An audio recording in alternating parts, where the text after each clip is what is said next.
Alright, what's going on, guys? Trev back again, here to bring you another video. This one's going to be doing our last Q&A leading up to the premiere for tonight's episode of The Walking Dead Season 7. It's for episode 14, our third last episode of Season 7. That's called The Other Side.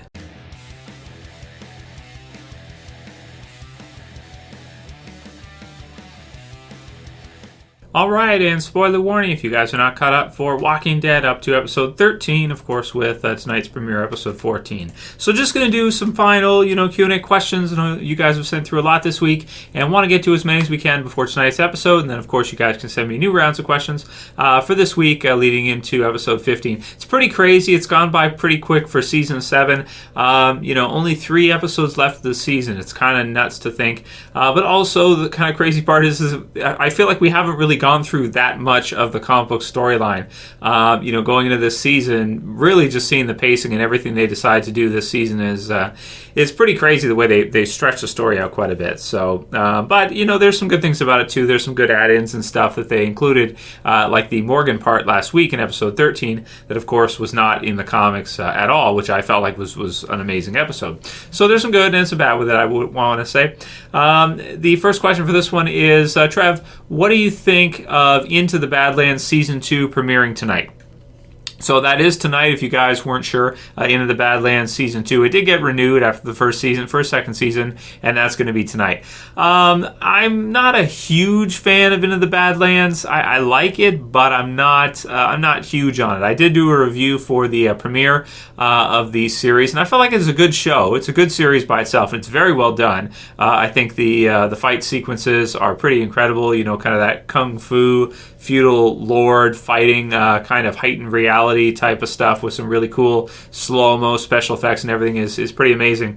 And I think the story is okay. I didn't stick with it after the first couple of episodes, though. I didn't keep on reviewing it, and I'm somewhat interested to see. I'm not sure if I'm going to be reviewing Season 2 either. We'll have to see. You guys can write your comments below on what you think of Into the Badlands as a series. It's certainly no Walking Dead, I want to say. I don't enjoy it as much as even like Fear the Walking Dead or even Better Call Saul. It's another one of AMC's shows they're trying to get to become a hit series. It looks like putting it on, right with Walking Dead, pairing it up to try and promote the series, and kind of find some other flagship series that AMC can use. Of course, with Walking Dead a little bit dying out this year, not entirely, but coming down a little bit versus prior years in terms of interest and ratings and everything. So, to answer the question, I don't know if I'm going to be checking it out tonight.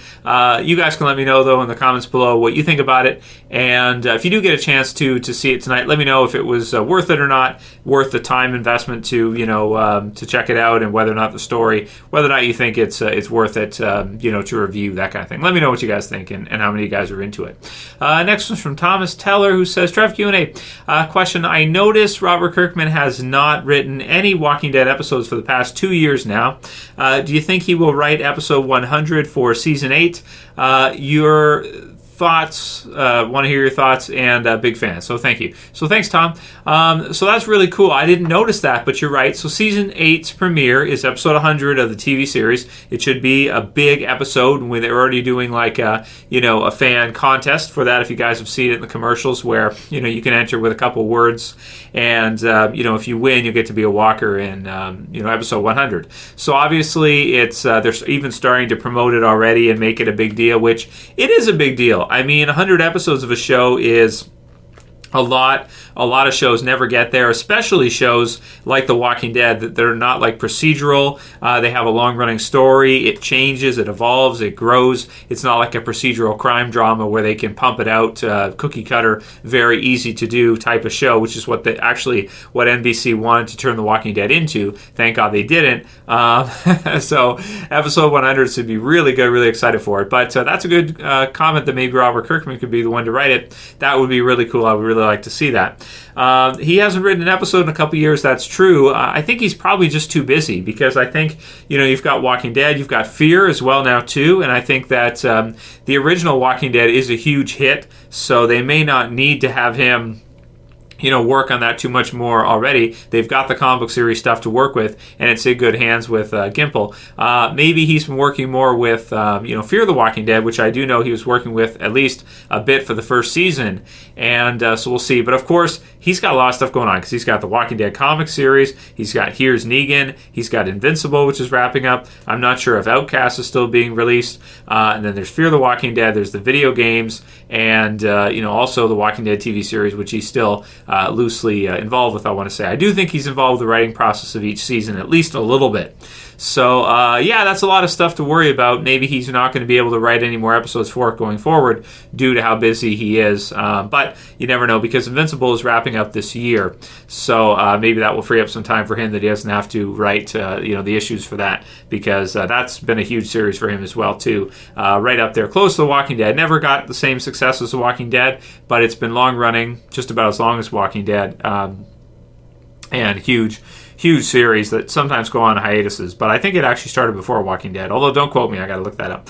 Halo God 18 says, Q&A Trev, do you think Simon could be the one to betray Negan, just like Dwight did in the comics? So, Halo God, you're thinking that maybe Simon could kind of take Dwight's role from the comics? I doubt it. It seems to me like they're mainly sticking to the comic storyline pretty close. There's some remixes, but we haven't seen any that major. Would I like to see that? I would much prefer to see Simon be kind of a more forefront character than Dwight, because I think Simon is funny, and I really like Stephen Oak, so I'd like to see more of Simon, but personally I don't think Simon's going to be alive for that long. I think next year will be his last season, but I could be wrong, totally wrong. So I hope I am wrong and they don't kill off Simon, but I think they will, so we'll see what happens. Andy G says, Trev, Q&A for you.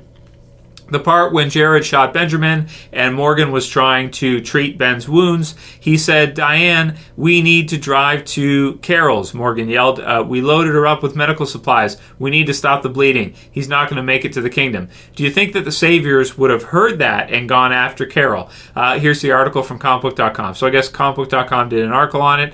It's certainly possible, but I think in the midst of everything, the Saviors also seem impartial to me. They don't seem to care, about anything that Ezekiel has to do on his side. They just want, like, Gavin said, these are the rules. You're going to deliver it on time every time, no more, no less, exactly what you promised. And even when they bring the additional cantaloupe, it's one cantaloupe. They don't bring him another, 8 or 10 or 12 or whatever. They bring him just one to meet the rule, to strictly stick to that agreement. So do I think that maybe he would have heard that, or he would care, or they would try to... I doubt it. I could be wrong, but I doubt it. It seems to me like the Saviors are totally impartial. They don't care. They're disinterested in the kingdom and anything that's going on with them. They just, they want what they want, and that's it. They don't want to be bothered with anything else. That's the sense that I got from Gavin, but I could be wrong. Axel D says, Q&A Trev, who is your favorite character of all time in The Walking Dead? And that's pretty easy. I think for most of us it's going to be Rick, for all time. He's there throughout the whole series, and even though I have certain season favorite characters, like season 2, favorite character Shane, season 3, that's kind of tough actually. Maybe like Merle or somebody. There's different characters throughout the seasons that I really like a lot to see. Daryl at some parts is my favorite. Sometimes Rick pulls ahead. Negan's pretty awesome this season as well too, as a bad guy. So you have favorite characters throughout the show. Overall though, it's a pretty easy say for Rick in the TV series version for sure. Comics might be a different story. Comic book series, Carl sometimes is my favorite, but maybe even in that case, overall I might have to go with Rick too. Aaron the Punisher says, what about Richard's cache of weapons, etc.? He had guns, grenades, and gasoline for Molotov cocktails, etc. We didn't really see what else he had in there. Should be an important find for the upcoming war. And that's a good point from Aaron. I pretty much forgot about the cache, the weapons cache, just kind of like how a lot of us have forgotten about the tainted meat thing that Richard had to do with. So I believe Daryl, did Richard tell Daryl about the weapons cache? I can't remember, but I think so. I'd have to look back. But if he had, maybe that could be somewhere Daryl could go and hang out for a while while he gets ready. So I think somebody will find it and they will use it because, of course, the Saviors took the round of guns that Ezekiel had last time now too, right? So yeah, they're certainly stocking up on guns, and our other groups have had some issues this season with keeping their reserves up of arms. Tracy says, not really Q&A, but more of an observation. I didn't notice till I watched the second time through. But did all the gorephobes win again? I think I was distracted by the epicness of the episode, but didn't actually see the full death in all its gory goodness. The bits we did see were at a distance, or were of Morgan, or the reactions of the group. I mean, dude was making some horrific noises, and his eyes must have been popping out. I don't think it took anything away from the episode, but it does kind of annoy me AMC don't at least give us the option of looking anymore. Cheers, man. As always, keep up the good work. So that's a great call out from Tracy. I think you're right. I really do. I mean, it's hard. How can you know if they removed something? You can't. Like, you can't know if they minused something, if they took something away, unless they do an article where they tell us that they took something out, such as the case with the Fat Joey kill. But we can't know if they took something out of the cut of an episode. There's no way for us to know that. But I do think a lot of people have noticed this for the last few episodes, that the whole scaling back of the gore, I think it's actually happening. I really do. When you look at the episodes, and even some people pointed out, even the kill on the Demogorgon, the super zombie at the junkyard group, Winston, or is it Winslow? Winston.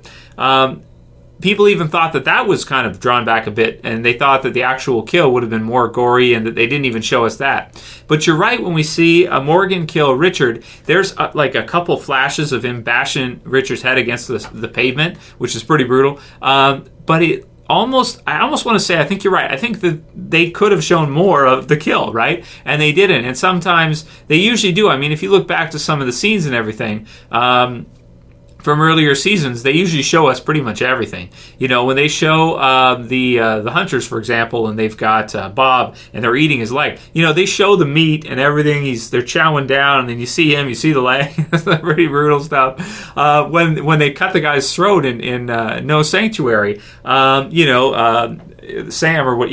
the penguin from Gotham, hits him with a bat and then cuts his throat, and it just pours out in front. So it's like they showed it, and now they're not really showing it anymore. Maybe I'm reading it too much, but I think you're right, Tracy. And I'll look for the Blu-ray. When the Blu-ray gets released in August, I'll go through it, and I'll let you guys know if they've included those scenes. I'm okay with it as long as it's in the Blu-ray. Well, I wouldn't say I'm okay with it. I don't like it, but as long as it's in the Blu-ray, I'm okay with it. Otherwise, maybe they didn't cut anything. Maybe that's just kind of what they're doing. But it looks to me like they are cutting back a bit, I think. Truth be told. Hayden Fox says, Q&A, Trev, how long do you think All Out War could be? Do you think it could be all of Season 8, or do you think it'll just be the first half of Season 8?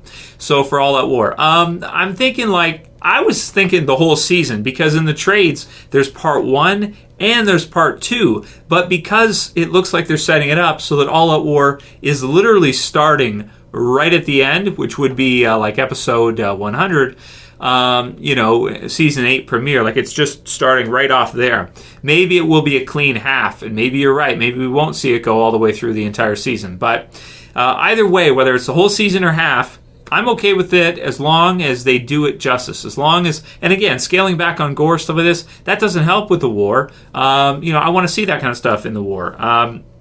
I want to see boatloads of zombies in episode 100. I want to see all this stuff. And I know it costs some cash. It costs a little bit of money, but I want to see it. I'm a whiny, hard-to-please fan. I want to see all that stuff. I don't know. So I don't care if it's a whole season or half. Just make it good.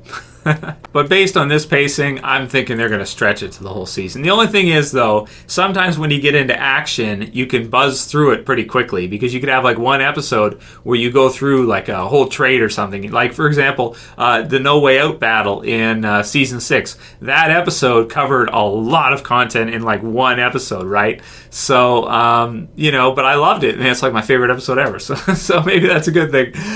Josh Giles says, Q&A, Trev, where's Wade and the guy with the arm that's cut off. I have a theory that we haven't seen them because they may be at another outpost like Gavin's little group. What do you think? And I think you might be right, Josh. That's probably a good call. Maybe they are out there somewhere.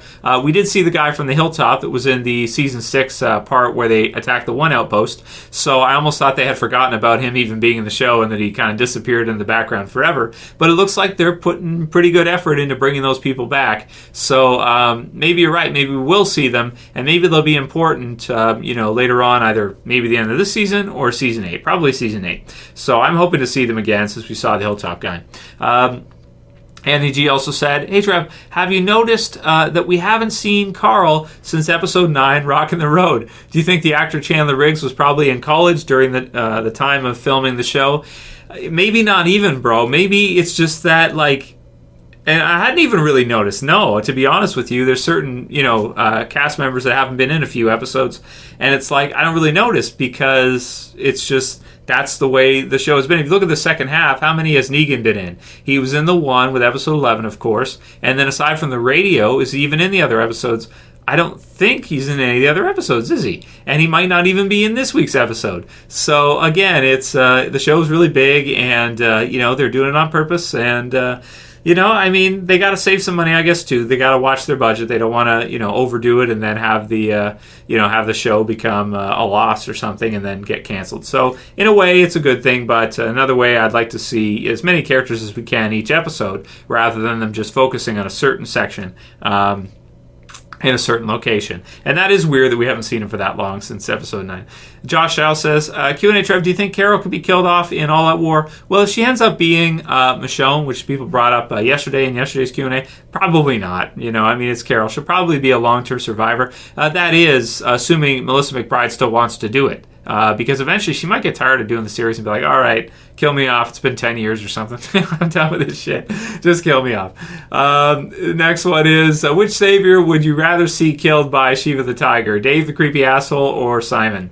So I go with Dave for sure, or Jared for sure. Kevin from the Netherlands says, please tell us, Trevor, what your opinion is of Gavin and his decisions. So yeah, I did this mostly. I covered this one in yesterday's Q&A, so I won't go over it again. But I think Gavin is an okay leader, but not a super strong leader, and that could get him killed. So we'll see. Colin Bell says, do you think Carol will end up being queen of the kingdom and getting with the king for his name? Love the channel, Trev. Yeah, I think so, Colin. I think you got it. And last will be from Matt, who says, hey, Trev, great videos as always. Just wanted to share my interpretation of Morgan killing Richard. In an earlier scene, Richard tells Morgan that the kingdom has to show the saviors that they know how to move forward from Ben's death and keep honoring the deal. And then, after the saviors trust them again, that is when the kingdom strikes. At the time, Richard didn't know how to convince the saviors to trust them again, though. Morgan killing Richard and revealing the plot is the way to get the saviors to trust the kingdom. After Morgan kills Richard, I believe he even quotes Richard saying, we know how to move forward, and says that the kingdom will honor the deal. Of course, Morgan was angry and probably hated Richard, but he didn't kill him totally out of anger. You're right, Matt, I agree with you 100%. He gave Richard what he wanted. It wasn't completely out of anger. It also served a purpose, which is to regain their trust. And maybe that's going to be perfect because maybe they're going to actually attack them. The kingdom's going to go to war and actually try to kill them. And it's a good thing to gain their trust beforehand, because then they'll let their guard down or they won't be as ready as usual, and then they can pounce, hopefully with a tiger. We'll see. So that'll be it for today's Q&A, guys. I hope you really enjoy the episode tonight. Let me know what you think about Into the Badlands if you get a chance to check it out. And if you like this video, please thumb it up below. You can also share, you can favorite. And if you're new and you want to subscribe, bottom left to subscribe. So for this one, see you guys tonight. It's Trev, and I'm saying peace. Later, guys. See you tonight. You better subscribe.